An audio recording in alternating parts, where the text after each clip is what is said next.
Bonjour, bonsoir. Ezo dépend dans la Air News écoute la yo. Lelo tu es na kata Viva Africa TV to lobele la Congo ya sika. Papa to lobele la Congo ya sika. Soki biso toza peuple congolais. Pona nini te to lobele la Congo ya sika. To ko lobele la Congo ya sika parce que et sika niyo surtout tozali, il faut te défendre Congo na biso. Alors lelo na kata Viva Africa TV to yeli bino lisusu. Ba oyo tozana yango ba sujet na biso ya sika na kata Congo ya sika émission na bino bolinga trop mais bo s'abonner et osala bien mingi to yeli bino ba sujet na biso yezaki la fin de la consultation avec surprise et parce que consultation na biso aussi la lelo to resolola ngo sikoyo to yeli bino lisusu lisolo ya Bitankwira. Mission de pacification à Sud Kivu. Hein? Tolobele lango lelo. Toyeli bino lisusu dossier ya Amida Chati. Toyeli bino lisusu la gratuité de l'enseignement. Pour développer mon lien solo na biso na kati ya Congo sika. Na kati ya Congo sika. Toyeli bino lisusu dossier passeport. Solo la mona kata Congo asika parce que isika tout ozali bana mboka il faut boyeba nengi Congo ya sika izo tambola nani alingi Congo ya sika nani alingi te. Oui to yeli bino lisusu lisolo ya Evarish Boshab est-ce que vient na biso Evarish est-ce que zo yeba biso sala semblant to kolobela lango awa. Alors bande na biso isika nyoso tout ozwami tous abonnés na kati ya Viva Africa TV. Na kati ya Viva Africa TV to komona pe to koyoka ba réalité parce que TV et ça radio té. Donc ceux qui to pobani la premier sujet na biso to sur la fin de la consultation avec surprise. Ba bi lelo consultation na biso iso si là. Surprise nini mokonza mboka bombeli biso. Na kati ya surprise ango on a koyate, on a koya. Ah, tolinga Congo peuple congolais. Tant mokonza mboka aleli et pas ya peuple congolais na ye. Aleli alobite boya na consulter bino. Parce que yebitina ya monaki ke moto ya zana ye ba otambola bien. Amite ngana ko sa 2 ans na ngate boya kidiba non. Abino naza congolais na naza étranger te funa sali funa consulter peuple congolais ya moment na kati ya consultation ya mokonza mboka a consulter ba mama ya mapa a consulter ba fazer a consulter ba musicien ya mo lelo bato balobaki tokoya te tokomona bango lelo parce que lelo clôture mokonza mboka azalaki na posa a consulter mutu nyonso surtout. Alors tomonaki na kati ya lamuka batrabendo ba o bazali bali kunzi bazalaki wana bakotaki basololaki na mokonza mboka foyoka sentiment ya consultation. Alors zomona soki mutu tu asololi na mokonza mboka azoki mana sourire Nicolo Bani akamba bien et après consultation tokoyoka mokonza mboka alobaki ke nakei mena kozonga siko nakokende na ye abandi kosolo na bana mboka ngana zo kwasire bino peuple congolais na kata Viva Africa TV l'émission na biso ya Congo sika déjà kitoko match eza bien ba oyo pe balobaki ote azala kutu président te ote ye kutu président na biso ezala nani oyo bakotaki wana bakonsultaki bango pa mokonza mboka baleki bazotune question oyoka mutu azoloba non mokonza mboka alobi avandi nanga mwa 6-7 minutes mais kaka ye moko te président azalaka moko mais lelo yo tala lelo yo yango nazo kwa sire bino na consultation ya mokonza mboka kitoko match esa bien babi tokoti semaine nango na semaine oyo yango mokonza mboka tozo yoka ye ngai lisolo ya vie na ngai Zakari Bababasu batika onga na stade des martyrs avec peuple congolais toyoka siko makambo bien mokonza mboka wa bimbisa balobi semaine otoza tokoyoka nde oyoka pena balobaka emata ekita suka yango tolobaki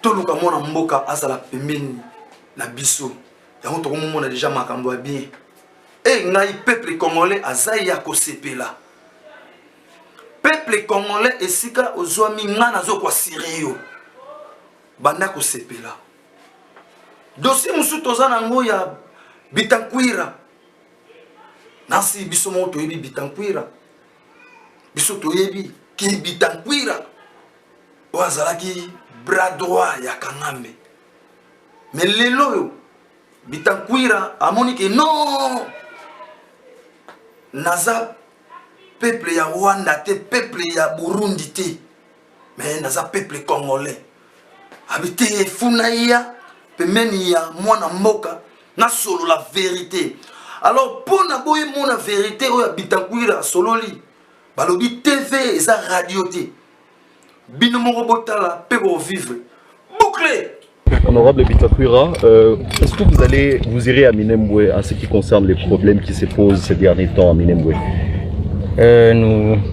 Nous irons partout où il y a crise, dans tout l'Est de la République démocratique du Congo, mais certainement ça sera progressivement. La mission que nous conduisons ici, d'abord je vous apprends qu'il y a des délégués des groupes armés qui nous attendent à Ouvira et à Baraka, qui viennent de Minembwe, ils viennent de Bijombo, ils viennent de Mikenge, ils viennent de partout.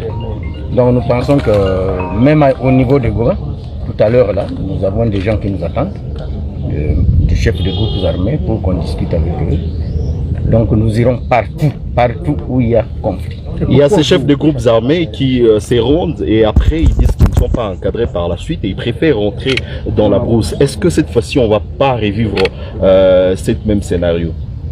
D'abord personnellement je suis très optimiste. J'ai eu l'honneur de rencontrer le président de la République plusieurs fois, 3 fois par semaine. Nous avons discuté de fond en comble pour que les erreurs du passé ne se répètent plus. Et voyez-nous, si tout le monde nous fait confiance, nous pouvons apporter un plus dans la guerre de l'Est du pays. Certainement, je sais que depuis plus de 20 ans, ce conflit n'a été, comment dire, accompagné que par les ONG. Et pourtant, qu'on le veuille, qu'on ne le veuille pas, tout dépend de la politique. Alors, comme nous aussi, opérateurs politiques, acteurs politiques, qui sommes d'ailleurs au centre du conflit, nous nous engageons d'apporter notre contribution. Je crois que ça ira. Parce que la plupart des conflits, ce sont souvent des conflits politiques. L'homme flexible en politique, Excellence Bitankwira, vos points forts, c'est quoi?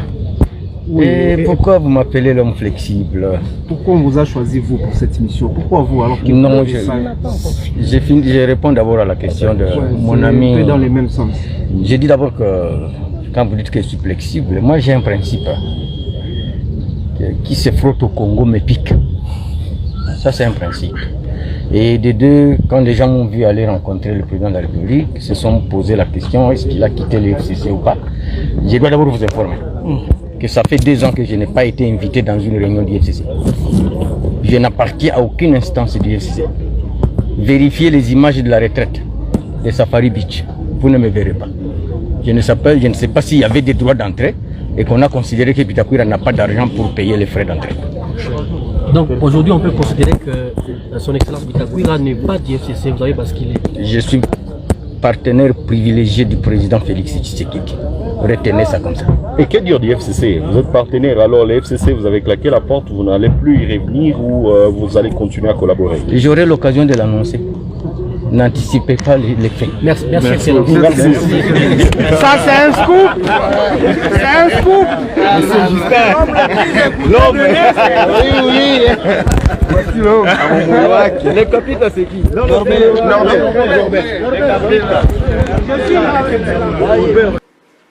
Bitakwira asololi nini bino bomoni alobi bien ke mokonza mboka apusani pembe na mokonza mboka pona aza mwana Congo. Alobi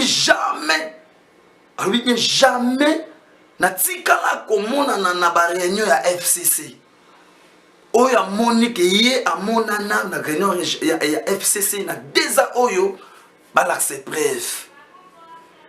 Bitakwira aibisi biso asa partenaire privilégié ya mokonza mboka.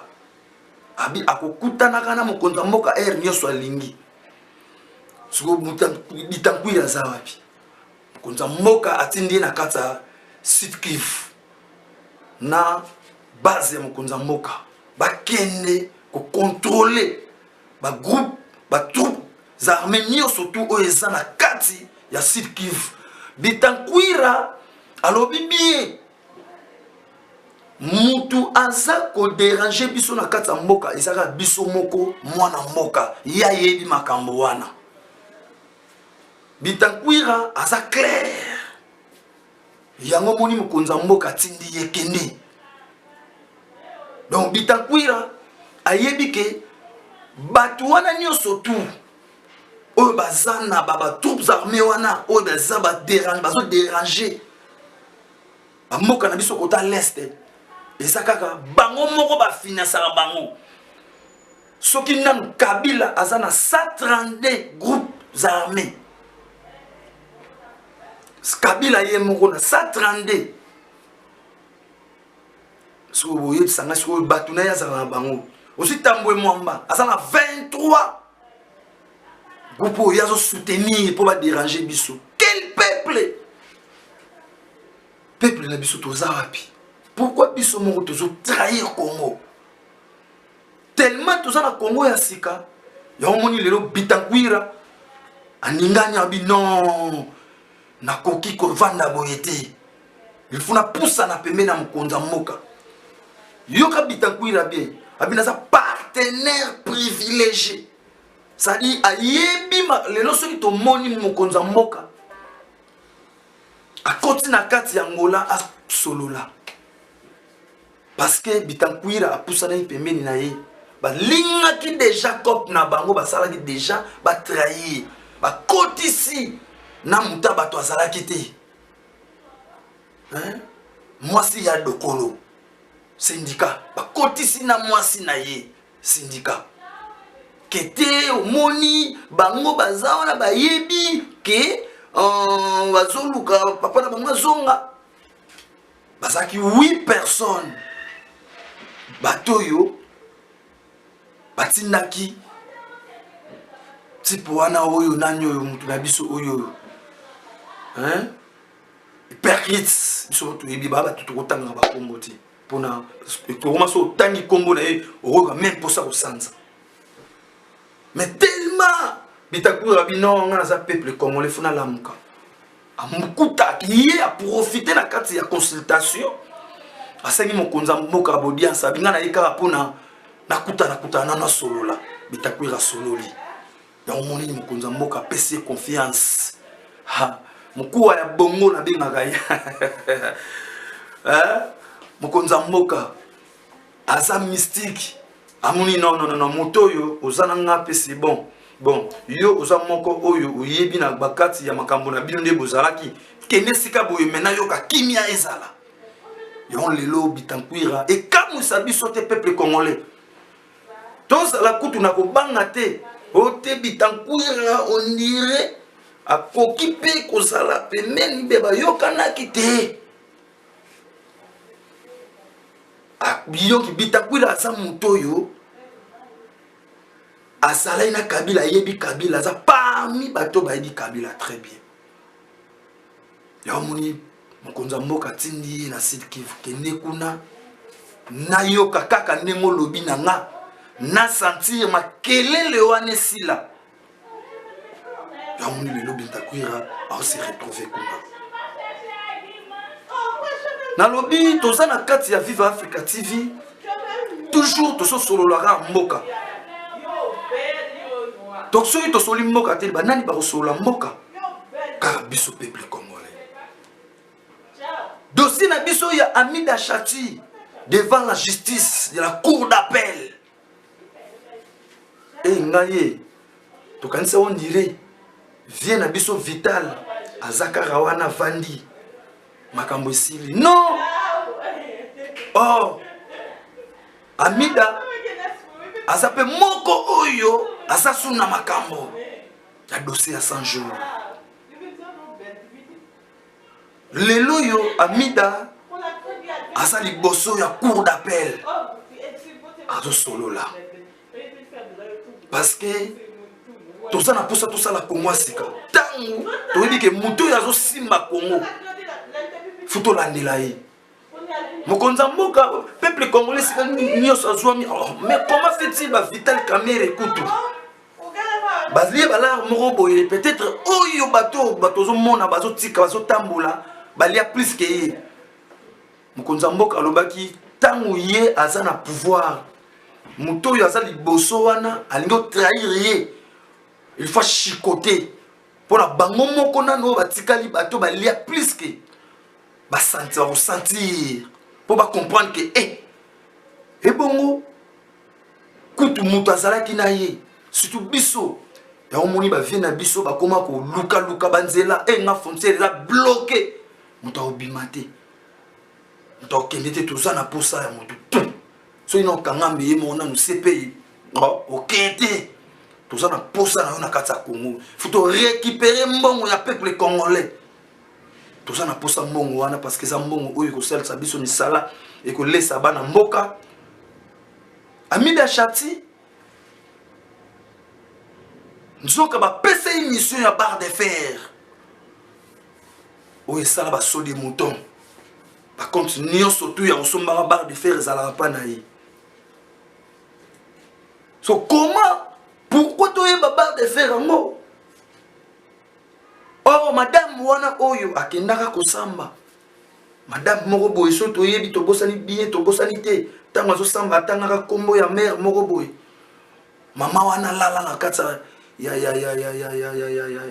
na boloko alala na boloko mama wana fongola makambo nyonso tu ekobima lelo na ndenge Hamida andimaki te ke tokoyeba ke ye aza na copie ya barre de fer ya so de mouton e nga Congo ndenge ezokoma sika tokosentir yango lelo alors peuple congolais ça l'a branché na kati ya Viva Africa TV okoyeba makambo nini ezoleka na mboka parce que toza na posa ya Congo na biso ezala sika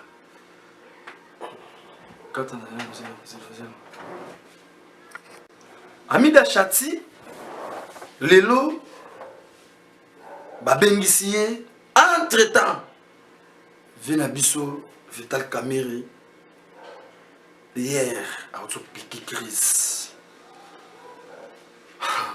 Hamida babengisi ye lelo azoke na cour d'appel mais vient biso a auto piqué crise mais comment fait-il vie au piqué crise car yo mom to zalana prison ya makala moto pikara ba crise non vie a piqué crise azo senga abima lisusu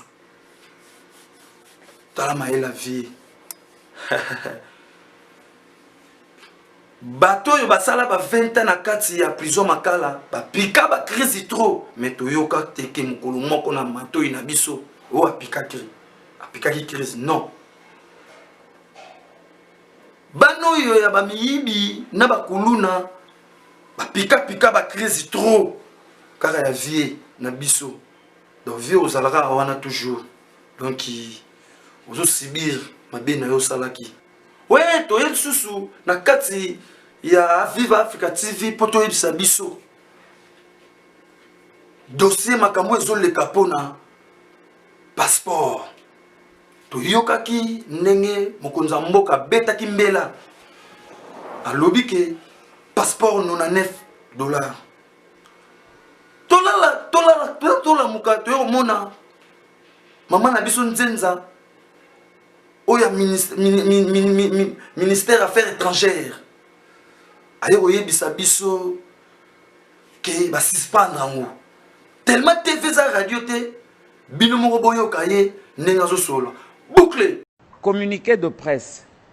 Le ministère des Affaires étrangères porte à la connaissance du public quinois que la reprise des activités de production et de délivrance des passeports biométriques, initialement fixée à la date du lundi 23 novembre 2020, est reportée à une date ultérieure, la plus proche possible, en attendant une harmonisation rapide des vues entre lui et le ministère des Finances pour la réussite de l'opération. Le ministère des Affaires étrangères présente ses excuses pour tous les désagréments occasionnés par ce report inattendu. Fête à Kinshasa le 22 novembre 2020. Je vous remercie. Binomo Bolandi, TV sa radio te, nenge maman la biso nzenza aza koloba. Oh! Problème eza wana na kati. Botunanga nini?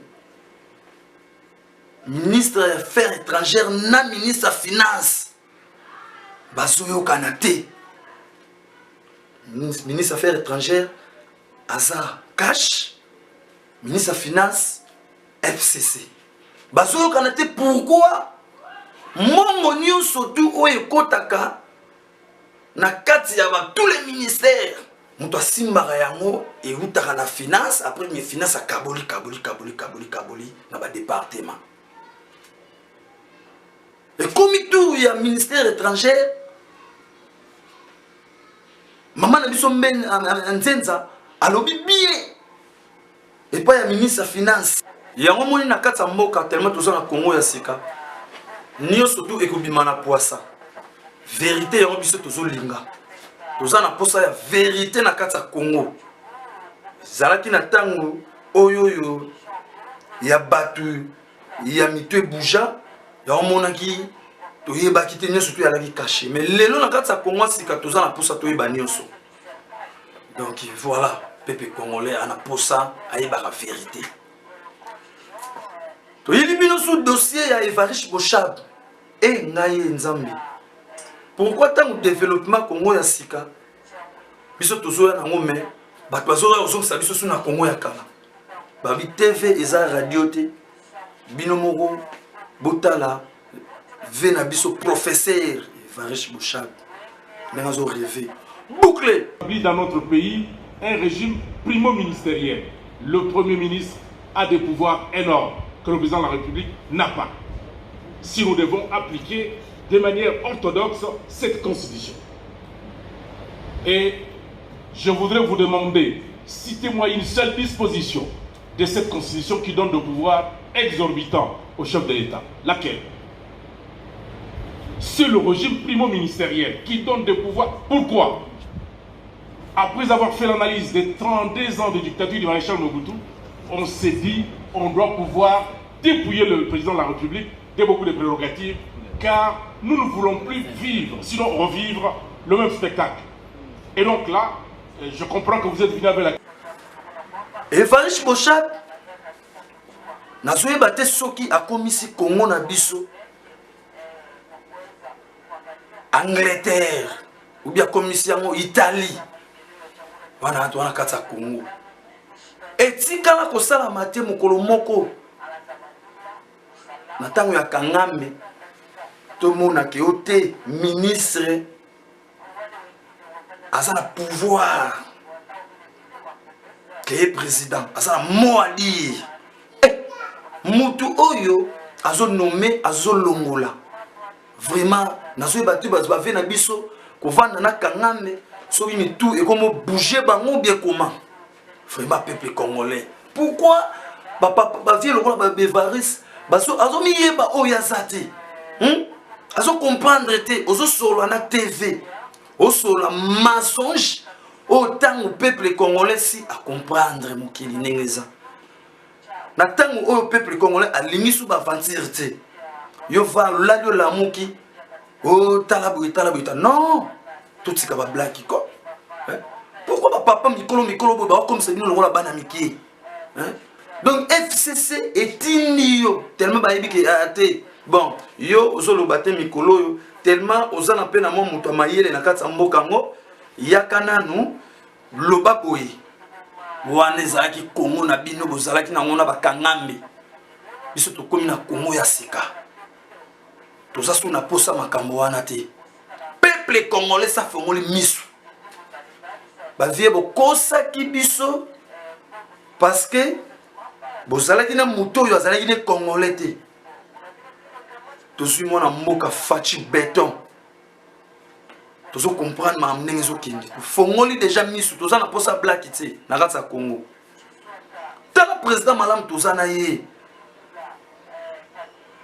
lelo tofa tolala tola mukaboye banda 1960 ezala te aveni oyo eza na ezwi 5 communes aveni elengesa béton na béton faci béton soko za sika moko boye ozo comprendre no faci te c'est que ozo miyeba te banda 1960 eza na mokonzi moko te akota auta na Kasavubu ti monga fula atambola bimina monga fula ezala te afeni moko ebandi na Kasavubu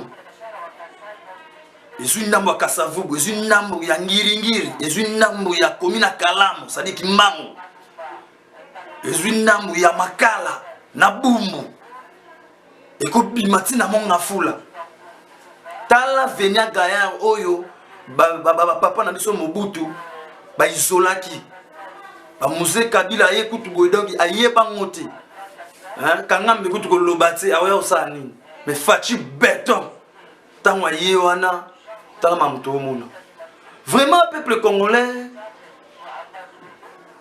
toyebi ke Congo na biso asika biso nyonso toza na posa nango alors émission na biso tosuki kotoa kote tosukeli awa toyebi ke tokozwa susu après consultation ya suka tokolakisa bino susu ndenge elekaki mpe ndenge okoleka vraiment zala toujours branché na kati ya Vive Africa TV oyeba ndenge makambo ya mboka ezotambola vraiment tosuki awa na émission na biso ya Congo ya sika